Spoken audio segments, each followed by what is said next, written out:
confort, une vie plus facile. Ils veulent seulement manger et dormir. Je regrette que la vie nomade disparaisse.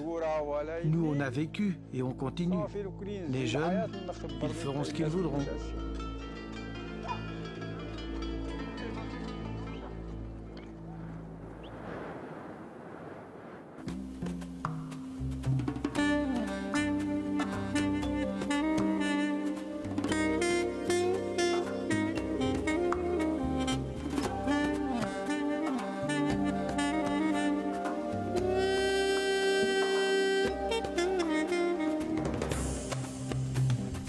C'est ici que se rencontrent les cours d'eau du Haut-Atlas et qu'un fleuve prend naissance. Il s'appelle désormais le Dra, un fleuve considéré depuis l'Antiquité comme le plus important du Maroc et dont le cours s'est modifié au fil du temps.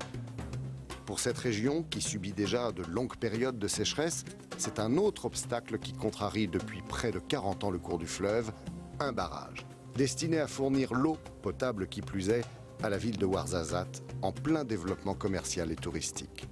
Officiellement, il permet aussi l'irrigation de l'immense palmeraie situé en aval.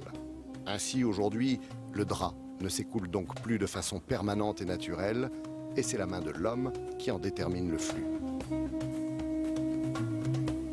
Par les temps qui courent, l'irrigation est effectivement un enjeu de plus en plus important. Si ce barrage, c'est la vie, pour les oasis, les palmeraies qui jalonnent le cours du Dra, de l'autre côté de ces montagnes, d'autres murs, d'autres ouvrages se dressent pour alimenter un autre type d'agriculture qui a fait la renommée du Maroc au-delà de ses frontières.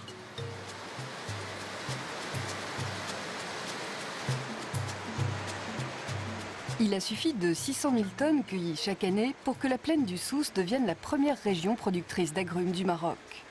En octobre, place aux clémentines qui seront les premières à être exportées vers la Russie et les États-Unis. En Europe, la concurrence avec l'Espagne est trop forte. 200 femmes travaillent dans cette station de conditionnement du groupe Cabage. Fatima est l'une des plus anciennes. Elle vient chaque année faire la saison des agrumes du mois d'octobre à la fin juin.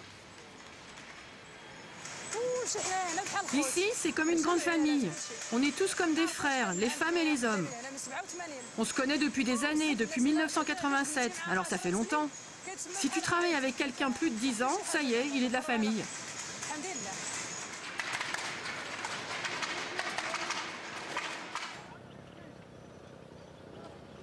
Quand le soleil a séché la rosée du matin, les grandes plantations s'animent. Des milliers de cueilleurs se répartissent entre les arbres pour commencer leur travail.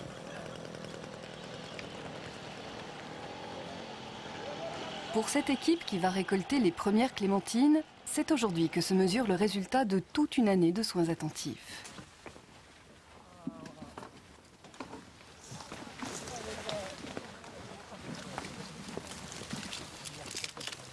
Les cueilleurs doivent choisir les fruits bien colorés, car une fois détachés de l'arbre, les agrumes ne mûrissent plus.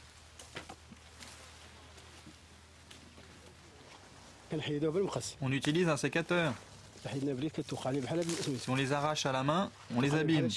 On blesse le fruit.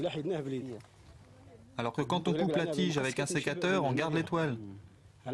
Celle-là va pourrir dans le frigo, alors que l'autre est bonne. Dans le frigo, il lui arrivera rien. Ali, le mari de Fatima, vient d'Oulmes, à 500 km au nord. Il fait la cueillette des agrumes depuis plus de 20 ans. Le travail est payé à la caisse et les habitués peuvent gagner jusqu'à 150 dirhams par jour, c'est-à-dire 15 €. Mais il faut savoir faire vite et bien.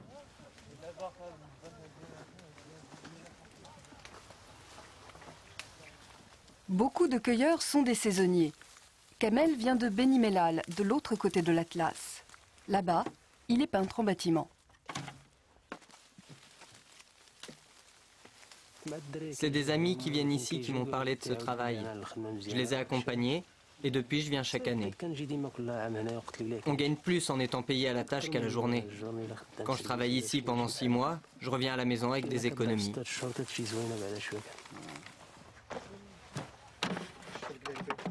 Dans chaque équipe, le caporal veille au respect des consignes. Qu'est-ce que c'est que ce calibre? Elles sont encore vertes. Il faut cueillir que les rouges. Il faut que tu apportes comme le modèle là-bas. « 28 000 hectares, c'est la superficie de l'ensemble des domaines d'agrumes de la plaine du Souss. Pour en arriver là, le nombre d'exploitations n'a cessé d'augmenter depuis les années 70. Conséquence, une consommation d'eau sans limite. Les forages atteignent aujourd'hui 240 mètres de profondeur et la nappe phréatique continue de baisser. Tant et si bien qu'au pied de l'Atlas, pas moins de 9 barrages ont dû être construits pour reconstituer les réserves souterraines. Et encore, ça ne suffit pas. L'eau manque à tel point que les grands domaines ont dû installer des systèmes de goutte à goutte pour réduire leur consommation.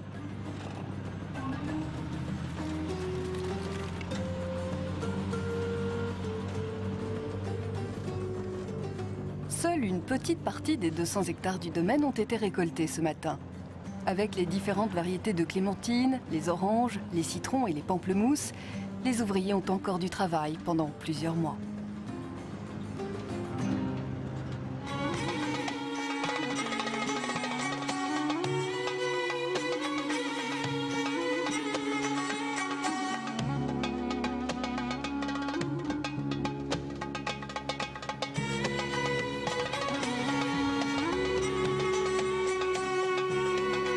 À l'entrée de la vallée du Drap, on dit qu'il existe un endroit qui vaut vraiment le détour. Une sorte de petit coin de paradis. Quelle tentation!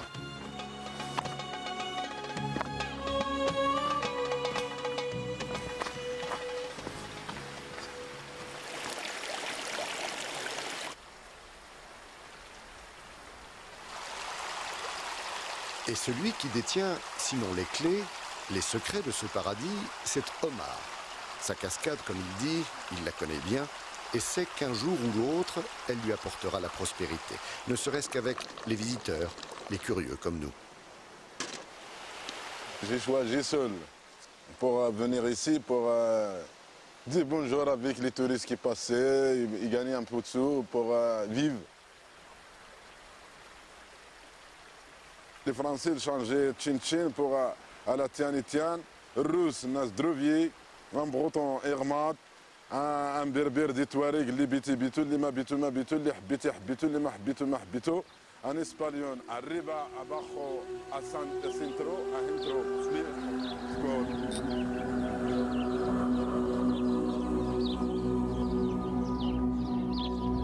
Sympa la petite halte, non? Et puis l'air de rien, s'il n'y avait pas toutes ces sources de montagnes, cette vallée du Drap dans laquelle on vient de rentrer n'aurait pas le même visage.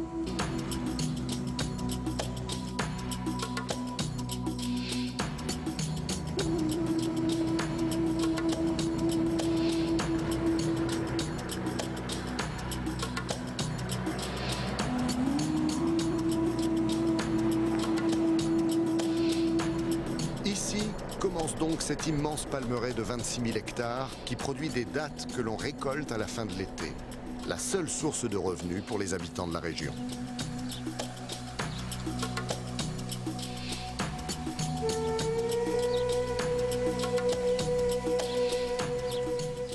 Le moindre filet d'eau et c'est la vie qui s'installe. Alors vous imaginez quand on ouvre les vannes du barrage là-haut à Ouarzazate, on nourrit la terre sur des centaines de kilomètres et ce sont les berges du Drap qui verdissent, qui fleurissent. Des fruits, des légumes et même des plantes médicinales, c'est toute la richesse de ces vallées, aussi petites, aussi perdues soient-elles, dès l'instant où il y a de l'eau.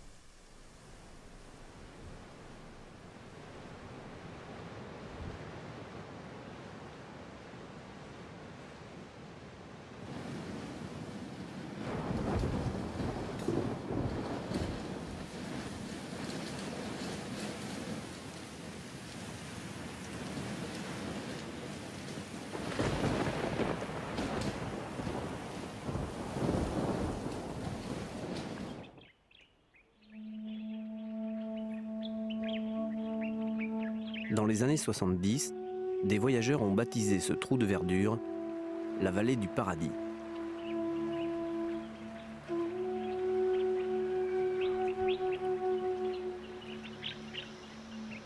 Comme toujours, après une pluie abondante, Brahim fait son petit marché sur les berges de l'Oued.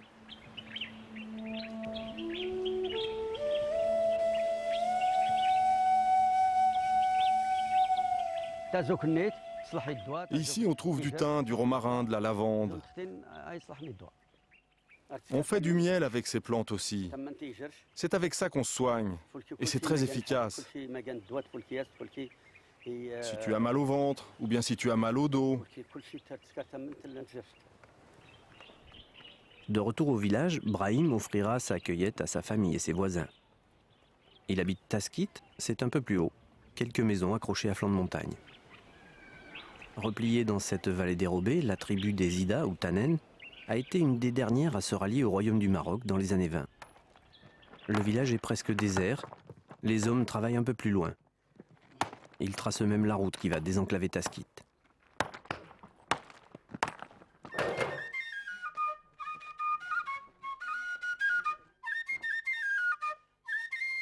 Certains jours, il n'y a que la baraka qui emprunte la piste. Les troubadours échangent leur bénédiction contre une pièce de monnaie. Que Dieu te protège et t'apporte la fortune et la santé. Amen. Que Dieu soit loué. Dernièrement, un instituteur est venu de la ville pour enseigner le calcul et l'arabe classique.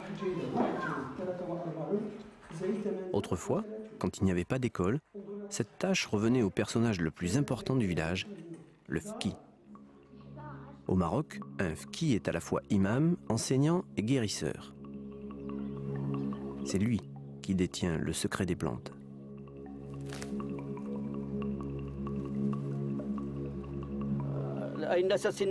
Le fqi te dit d'aller chercher cette plante là-bas, pour tes enfants. Tu l'accueilles, tu la bois ensuite, et puis tu te pommades avec. Ça remplace le médecin. Le vieux fqi de Taskit ne reçoit pas facilement les étrangers. L'homme est farouche. Mais un rendez-vous est pris pour soigner la migraine tenace d'Abdelhak, notre traducteur.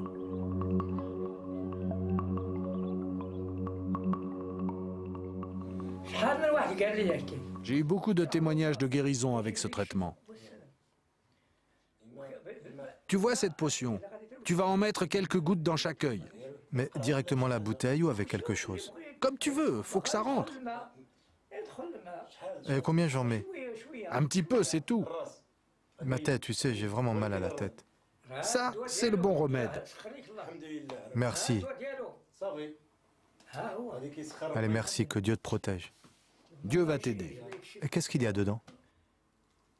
Prends-le et puis c'est tout. Ça suffit. Au revoir. C'est ainsi. Les secrets du vieux fqi sont impénétrables. La médecine des plantes n'est pas réservée aux campagnes.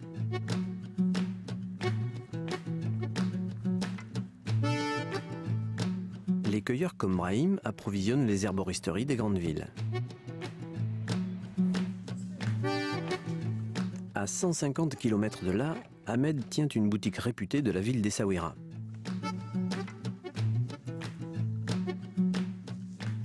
Dans sa pharmacie, Ahmed conserve d'innombrables variétés de plantes. Au Maroc, la flore est exceptionnelle, près de 3000 espèces, dont un tiers qu'on ne trouve nulle part ailleurs dans le monde. On fait d'abord recours à la plante avant d'aller chez un médecin. Donc c'est la phytothérapie qui vient en premier plan. Dans chaque maison, vous trouvez un armoire dans lequel il y a des pots, et les pots avec des inscriptions.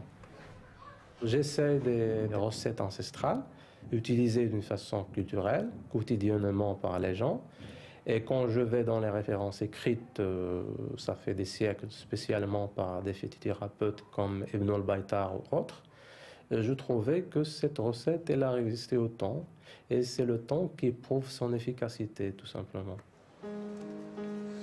Pratiquée depuis toujours, la médecine des plantes s'est développée depuis l'Inde et la Grèce antique, avant d'être étudiée dans toutes les grandes universités musulmanes, jusqu'à la fin du XIXe siècle. Aujourd'hui, ce savoir se transmet oralement, mais les anciens traités d'Averroès, d'Avicenne ou d'Ibn Baytar sont toujours la référence.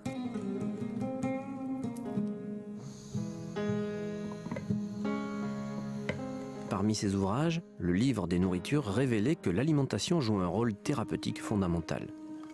Une source indispensable pour Ahmed, qui voit la société marocaine bousculer ses habitudes alimentaires. C'est pas toujours la tagine, hein. C'est des sandwichs, c'est les McDo. La nourriture, elle a changé. Parfois, on se trouve obligé de manger, juste pour manger. Il faut manger, donc on mange n'importe quoi. Donc avec le temps, la chose se répète et il y a le commencement d'une chose qu'on chope.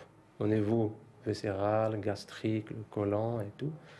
Donc automatiquement, on va revenir à la recette de grand-mère. Il faut utiliser un peu de thym, un peu d'origan, un peu de basilic, consommer plus de thé vert au lieu de coca ou autre.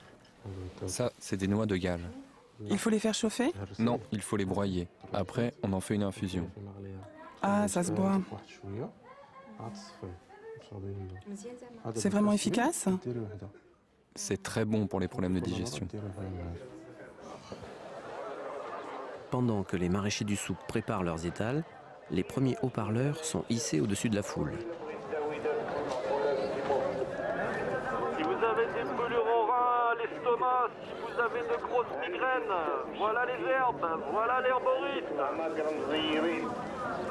Si vous avez la démangeaison du poulet. Toute la matinée, dans le souk, un concerto à plusieurs voix résonne, c'est celui des pharmaciens ambulants. Rien à voir avec les véritables herboristes. Leurs plantes sont mal conservées et souvent mal dosées. Dans le brouhaha de tous les souks du Maroc, le nom d'un remède circule. Ceux qui en parlent disent qu'il se cache dans un jardin exubérant, la vallée du paradis. Les abeilles y produisent un miel incomparable, un nectar qui doit ses vertus à une variété de thym sauvage exceptionnelle et unique, le tazouknite. Brahim, le cueilleur de plantes, est un des rares apiculteurs de la vallée. Les ruches demandent beaucoup de soins pour à peine quelques kilos de miel. Ce miel des Ida ou Tannen soigne tout. Et on vient de loin pour en acheter. Des Marocains viennent. Des étrangers viennent aussi. Ce qu'il faut savoir, c'est que c'est le meilleur miel qui existe. Il faut que tu ailles au bout du sillon et tourne maintenant. Brahim et tout le village en sont convaincus. Si le vieux Mohamed porte aussi bien ses 100 ans, c'est grâce à leur élixir. Le secret de la longévité se conserve précieusement dans les cuisines de chaque maison. Mokhtar, le petit-fils du centenaire, tient une véritable fortune dans ses mains. Le pot d'1 kilo se négocie à près de 50 € dans les grandes villes. Un mois de salaire pour un ouvrier agricole. Ça, c'est le fameux miel de thym sauvage. Il est pur car on ne nourrit pas les abeilles avec du sucre. La production est infime. C'est pour ça qu'il se vend très cher.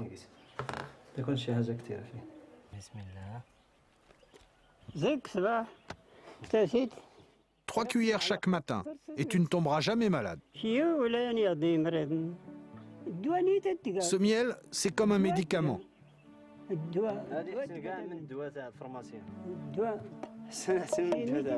La bénédiction de Dieu est dans le miel. Les abeilles butinent quelques jours seulement au mois de mai. Parfois, les buissons de thym se font rares. Alors, les apiculteurs de la région emmènent leurs essaims aux confins de la vallée du paradis. Là-bas, s'élève le plus grand rucher collectif du monde, au-dessus d'un vaste pâturage pour les abeilles.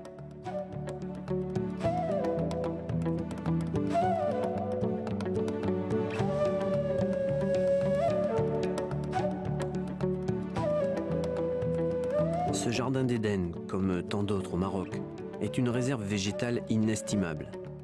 Une immense ressource potentielle dans un monde qui redécouvre les nécessaires vertus des plantes.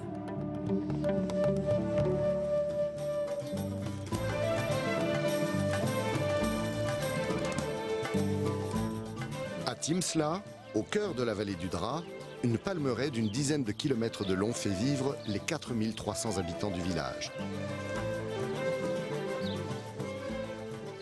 Abdelhak El-Kadir s'occupe d'une association pour le développement de la commune et voue son temps à améliorer les conditions de vie des 220 familles installées ici. Ça, c'est un canal? Non, ça, c'est ce qui reste du drap? Oui, c'est ce qui reste de drap maintenant. C'est pas beaucoup, hein? C'est de l'eau qui stagne.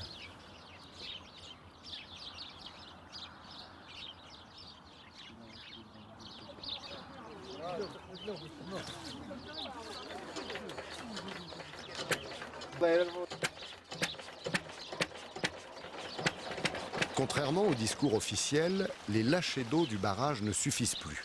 Il a donc fallu doter le village de plus de 200 puits et pompes à eau indispensables à l'irrigation de la Palmeraie et à l'approvisionnement des habitants en eau potable. Car chacun le sait, c'est l'eau qui permet à la population de rester ici et de faire que Timsla continue à vivre.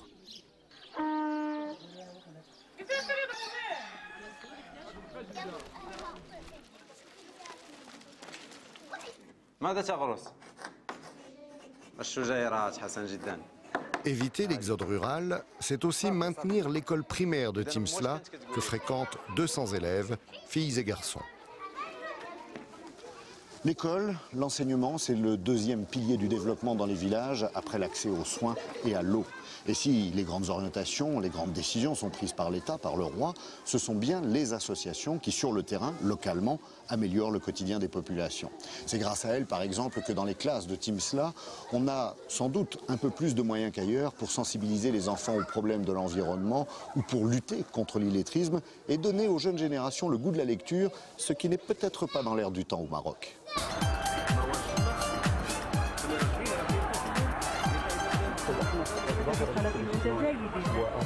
Le pays vit au rythme des feuilletons et des informations satellisées. Un flot qui se joint aux voix de la rue. Les histoires au Maroc, on les écoute, on se les raconte, mais on ne les lit pas. Le livre a très peu de place. Si peu que certaines villes n'ont même pas de librairie. À Rabat, c'est différent. Son statut de cité universitaire permet à 5 ou 6 magasins de fonctionner grâce à la vente des livres et des manuels scolaires. Mais pour les romans, c'est une autre histoire. Souad Balafrej a ouvert plusieurs librairies dans le pays. Autant d'avant-postes dans une bataille au long cours. C'est du militantisme un peu, c'est un combat. Quand on est dans le livre au Maroc, de toute façon, c'est un combat. Et pour le secteur enfant, encore plus parce qu'il faut le créer. En somme, c'est des pionniers qui sont en train de créer le marché. Mais c'est extrêmement important parce que on ne peut inculquer la lecture aux gens que si on l'a acquis dans l'enfance. Donc il faut qu'il y ait un livre marocain qui parle de l'environnement marocain, qui soit à un prix accessible. La lecture est incontournable pour faire des gens qui accèdent à la modernité. C'est ce que nous cherchons en fait. Nous cherchons à accéder à une vraie modernité. Publier des livres pour les enfants marocains et en faire des lecteurs, c'est le rêve devenu réalité de Nadia Essalmi. En 1998, elle a créé Yomad, la première maison d'édition jeunesse au Maroc. Une réalité toujours modeste, presque 10 ans après. Nadia expédie quelques colis de livres dans des écoles, mais sa petite entreprise ne lui donne pas encore les moyens d'embaucher.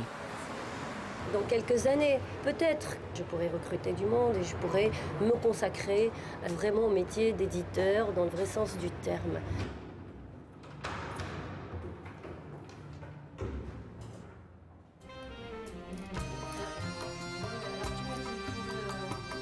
Nadia est sur tous les fronts.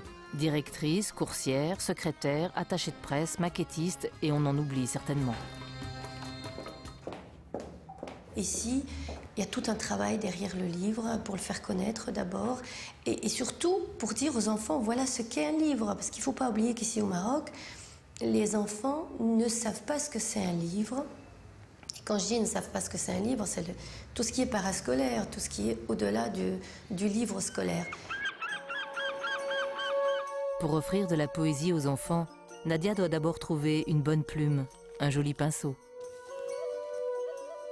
Pas facile au Maroc. Les auteurs et illustrateurs se comptent sur les doigts d'une main. Pour l'instant. Florence prépare le prochain titre du catalogue Yomad. Voilà le vrai métier de Nadia. Accompagner et guider l'auteur dans son œuvre. De l'image, des deux animaux. La chèvre, c'est bien, bon, mais peut-être mettre l'accent un peu plus sur l'arganier. Bon, comme l'arganier existe presque qu'au Maroc. Donc ça fait déjà une spécificité, ça fait un symbole, ça peut... Et puis, comme les livres sont souvent pris par des enseignants, étudiés en classe, donc je vois, moi, tout le travail pédagogique qu'on peut faire autour du livre.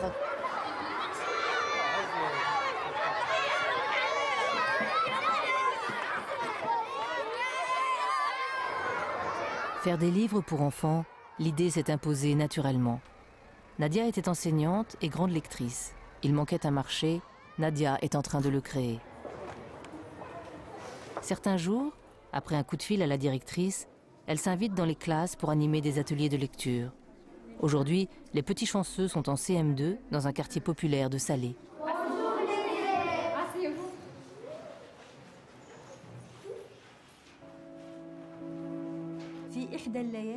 Il était une fois une jeune fille qui faisait tous les soirs le même rêve. Un grand chien noir entrait dans sa chambre. أجابتها الطفلة التي أصبحت الآن قادرة على الكلام إني أرى كل ليلة في منامي كلبا مخيفا أسود يطلب مني أن أتزوج به وإلا سيأكلني.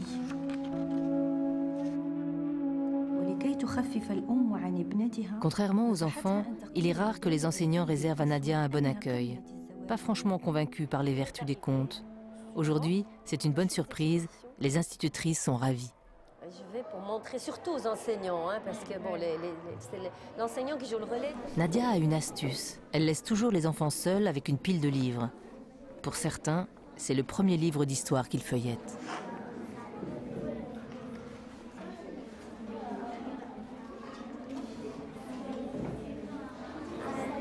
Le plus important dans tout ça, c'est quand on passe dans une école, dans une classe, et ben, à la fin de la séance, je suis sûre d'avoir gagné au moins 5 lecteurs.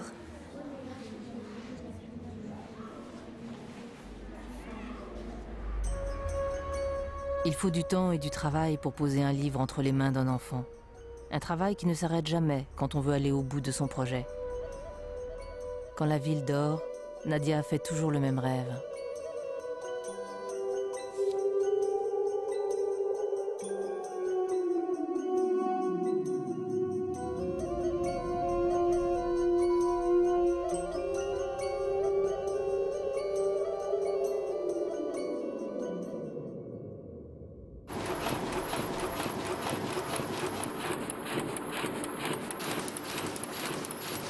Un millier de titres seulement sont édités au Maroc chaque année, contre 40 000 en France ou 60 000 en Espagne.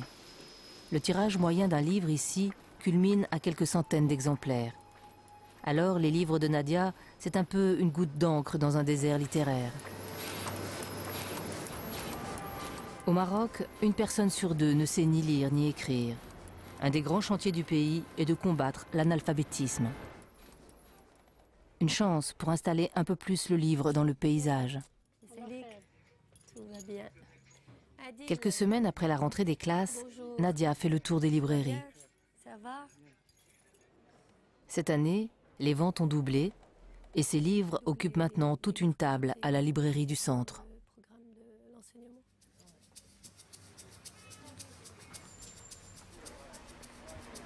Il n'y a pas de fin dans l'histoire de Nadia et il faut en retenir une chose. C'est dans les livres, ou parfois grâce aux livres, que l'on trouve les plus beaux contes. Mohamed Choukri, l'un des plus grands auteurs du continent, avait appris à lire et à écrire à l'âge de 20 ans. Aujourd'hui encore, au coin de la rue, la lecture continue de faire des miracles, comme au kiosque à journaux de Brahim.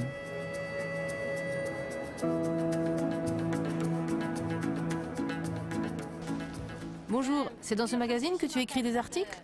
Oui, c'est celui-là.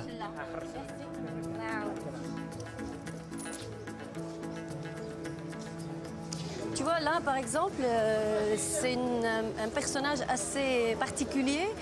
Il était au départ un cireur, analphabète. Et à force de côtoyer des personnes, des intellectuels qui viennent ici sur la terrasse du café juste à côté, eh ben, quelqu'un l'a pris en main, un auteur, qui l'a pris en main, un écrivain, et qui lui a appris à lire, à écrire. Et finalement, regardez, aujourd'hui, il arrive même à écrire, à publier et des articles dans des magazines. Je trouve ça formidable.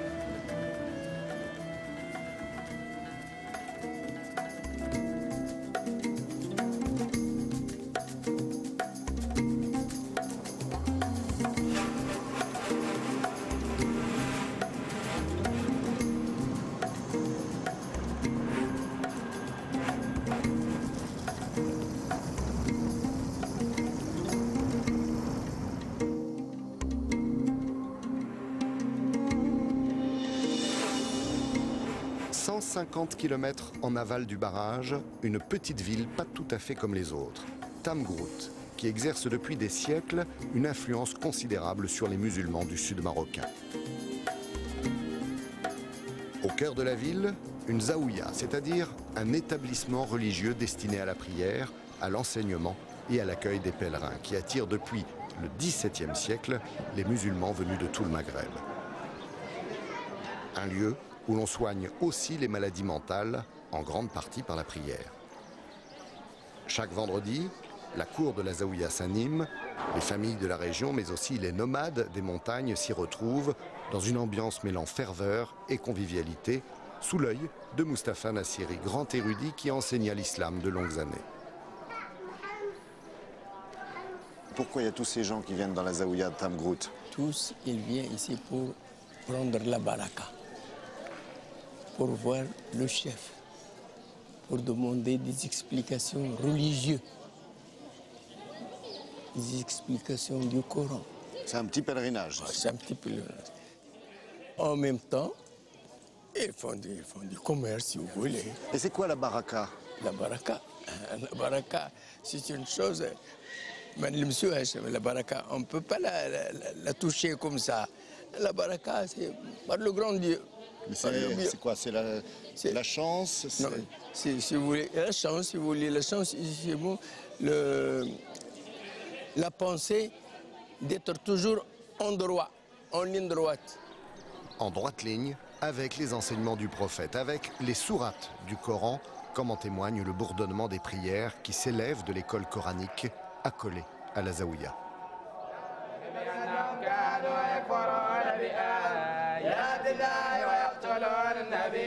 Si Tamgrout est un carrefour religieux aussi important, une oasis spirituelle comme on aime bien le dire ici, c'est en partie grâce à cette école coranique. Jadis, on y a compté jusqu'à 1400 élèves, ils ne sont aujourd'hui que 60, mais tous veulent poursuivre leurs études traditionnelles en vue d'enseigner l'islam à leur tour. Mais à plus de 800 km d'ici, dans la capitale marocaine, l'heure est à une toute autre révolution. Depuis peu, le roi, au pouvoir, tente de réorganiser l'enseignement religieux des imams.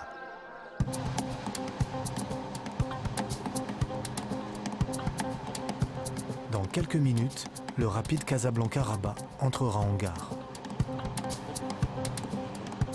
Nadia Lemlili est journaliste. Elle travaille à Tel Quel, un hebdomadaire volontiers frondeur. L'actualité qui l'a conduit à Rabat est une fois de plus liée aux questions religieuses qui agitent le pays. Nadia enquête sur une école très particulière, mais revenons au début de son article. Les mosquées avant servaient de relais pour certains discours intégristes. Et donc l'État s'en est aperçu, c'est pour ça qu'il a dispensé ce genre de formation pour avoir des hommes de religion et des femmes de religion qui sont beaucoup plus proches du citoyen. Ce dont parle Nadia, c'est du vaste plan que le roi Mohamed VI a lancé récemment. En montant sur le trône en 1999, l'héritier de la dynastie alaouite, descendant du prophète, est devenu le commandeur des croyants. Confronté depuis, comme la plupart des pays musulmans, à la montée de l'intégrisme islamique, le roi a élaboré un grand programme pour tenter d'imposer un islam modéré. Un juste milieu qui devrait passer par la création d'une radio-télévision islamique, un programme d'alphabétisation à travers les mosquées et l'ouverture d'une école unique dans le monde arabo-musulman.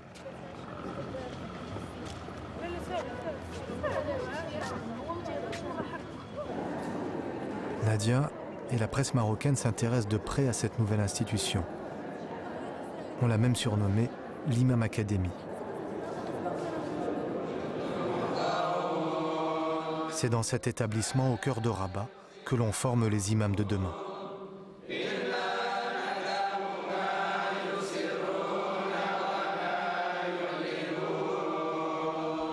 Ce qui intéresse tant Nadia Lamleli, c'est que la formation est ouverte aux femmes, du jamais vu dans le monde arabo-musulman.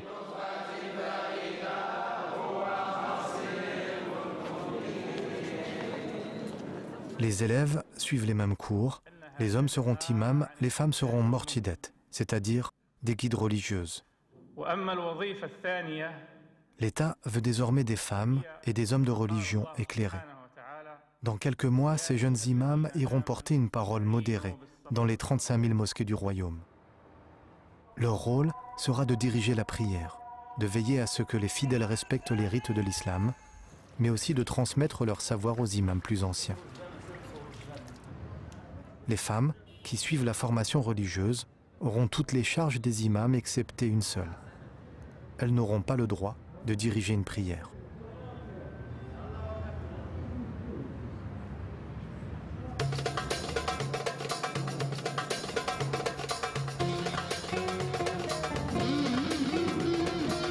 La courbe de la croissance